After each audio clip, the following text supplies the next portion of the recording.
Hello, ladies, gentlemen, boys, girls, innies, outies, and in-betweeners. My name's Dan and welcome back to another PAP Reports. The bad bits. Again, it's still only called that until I decide on a name, but please help me out by chucking your suggestions in the comments. Today is Tuesday, August the 4th, 2020.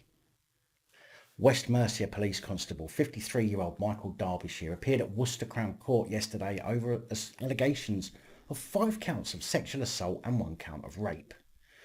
We spoke about this shitbag on the 24th of April when he was charged and suspended, and the 3rd of July when he appeared at Kidderminster Magistrates Court. The rape is alleged to have happened in November 2019, while the sexual assaults are alleged to have happened in August of 2019. Now, he still denies the charges, of course, but due to his not guilty plea, it now has to go to trial. After being granted bail by Judge James Burbidge, QC, Derbyshire, whose address cannot be published because of a court order, was told to return back to Worcester Crown Court on March 25th next year to stand trial. Do you remember back in March we spoke about how former Metropolitan Police Superintendent Robin Williams, who was dismissed from the force, sentenced to 200 hours of community service and ordered to sign the sex offenders register because she failed to report a child abuse video which was ultimately in her possession, sent in a WhatsApp chat between her sister's partner and 14 other people, although there's no mention of those 14 others being investigated or charged with anything.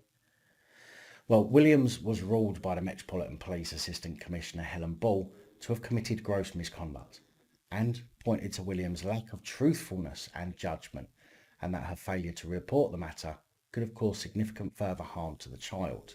The Metropolitan Black Police Association obviously argued that Williams had been unfairly targeted because she's black, and accused the force of institutional racism. In a statement, the association said that decision to sack Williams was outrageous. There are guidelines, they said, that allow for discretion. However, Robin was not afforded his privilege from start to finish of the process. Discretion. Discretion over fucking child abuse. Are you fucking mental? Well, Williams lodged an appeal against her conviction at the time, and the Court of Appeal has now decided to hear the first stage of her attempt to get a fresh hearing and overturn a conviction and sentence. Senior judges will hear the case during a leave to appeal hearing, with Williams' lawyers arguing the conviction is unsafe. If she wins, the judges will hear a full appeal against conviction. Victor Marshall of the Police Superintendents Association said an appeal has been lodged and the court will let us know when it will be heard. Prosecution at the original trial said Williams failed to report it because she feared doing so would get her sister into trouble. They pointed to the fact the sisters spent the best part of a day together before the video came to the attention of the police, and that the grotesque video must have been discussed between the two. Now, while I can understand some people panicking if they receive something like that unwarranted and then deleting it, as a police officer, a superintendent no less, with 38 years service, in my opinion, there was literally no justification for not reporting video. Police have a duty of care and they take an oath which they must uphold. If they fail to do so, then they're no longer acting in the capacity of a police constable or officer and should be dealt with, in my opinion, more harshly than a general member of the public, because these people are supposed to know, understand and enforce the law. If the Court of Appeal hear the case and overturn the conviction, then the Met will be forced to take Williams back, which will almost certainly see her no doubt take over from Cressida Dick, because the Met will do everything they can to ensure they are nice to her, so she doesn't sue them for anything. The very aptly named 28-year-old PC Gemma Dicks, a South Wales police constable, is facing the sack after it came to light that she had been knocking off 40-year-old Sergeant Adam Reid. The affair between the two was uncovered after Reid's podophilia, not paedophilia, podophilia, was found out after he was accused of taking sneak photographs of another woman officer's feet with PC Dicks. When he was challenged about it, he came clean about his foot fetish. Dicks and Reid have allegedly been at it all over the Cardiff police station over their 10-month-long affair. Along with Dicks facing a disciplinary hearing, Reid too faces his own for discreditable conduct.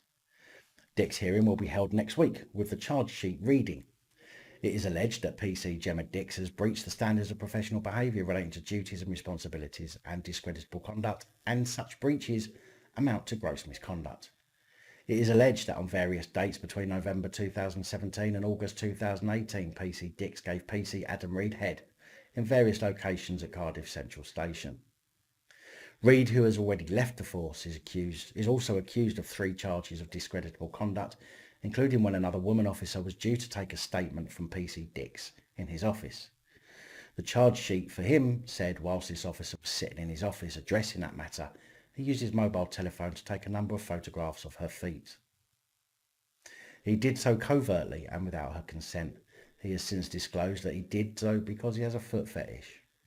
Reid is also accused of having oral sex with PC Dicks at the station and during the middle of their affair in May 2018, of having sexual intercourse with another unnamed serving PCSO whilst on duty at Cardiff Central.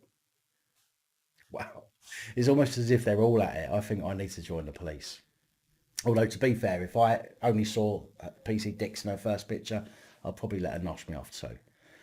But that second picture in a police uniform really turned me off.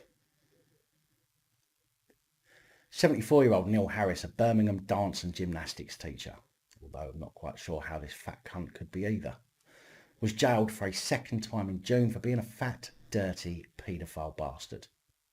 Harris worked at his mother's dance school and then, on her death, took over the school, which enabled him to use that position to sexually assault the children, which he did for decades. The dance school was operating from his home on Cecil Road in Erdington for more than 50 years. The cunt was jailed back in 2018 at the age of 72 when he was investigated after a victim found through a Google search in 2015 that he was still teaching. A former pupil who was abused by Harris in the 80s said Harris had sexually touched her between the ages of 9 and 13. He initially denied 21 counts against 7 former pupils, but after 3 weeks of trial was convicted of a total of 7 charges and jailed for 5 years. However, 2 years into his sentence, he's been found guilty of more assaults. I suppose in a way we should be lucky he hadn't been released to commit more. Victims have told how he did not allow his pupils to wear underwear underneath their leotards and would use checking for underwear as a pretext to assaulting them. One victim who took dance classes with Harris from the ages of 5 to 11 said, "We used to call him Creepy Neil. His hand used to be all over you. He used to put his hands down your leotard." Often Harris was the only adult in the class, and so he was able to get away with this disgusting behaviour. Detective Constable Nicola Thomas from West Midlands Police said when she took on the case she was left astounded at the number of potential witnesses she approached who turned out to be victims. Victims told of Harris routinely touching them inappropriately and putting his hands inside their clothes. Harris received a 5-year sentence in 2018 for indecently assaulting 4 girls in the 70s and 80s, and in June was jailed for 8 years for 25 further offences of indecent assault on 10 girls and 1 boy between the 60s and 90s. He'll remain on the sex offenders register for life. Detective Constable Nicola Thomas said that while there are currently no ongoing proceedings, she believes the true number of Harris's victims could be much higher. She said it's really difficult to say and put a number on the number of victims who are out there and who haven't come forward. We know that he was committing offences from 1967 to 1991. He had multiple classes each day, and the suggestion from each of the victims was he touched up all of the children in that class repeatedly. What a horrible, sick, fat cunt. I genuinely hope he accidentally slips in a bar of soap in a prison showers. Breaks his fucking neck.